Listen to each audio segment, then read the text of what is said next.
In this tutorial, I'll show you how to create a folder in Confluence.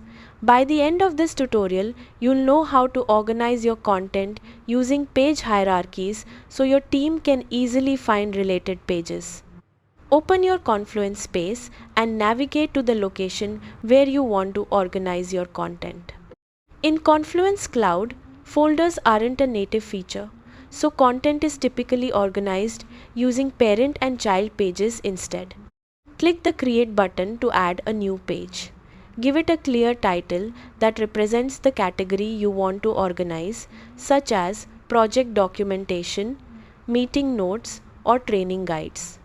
Publish the page to create your main parent page. Next, create additional pages for related content. When creating each new page, choose the parent page you just created so it becomes a child page. Your pages will automatically appear nested in the sidebar, creating a folder-like structure that's easy to navigate.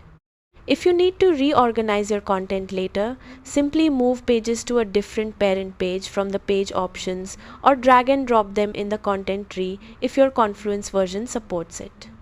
Using parent and child pages keeps your documentation organized, improves navigation, and makes it much easier for your team to find information. That's how to create a folder-like structure in Confluence. Thanks for watching, and I'll see you in the next tutorial.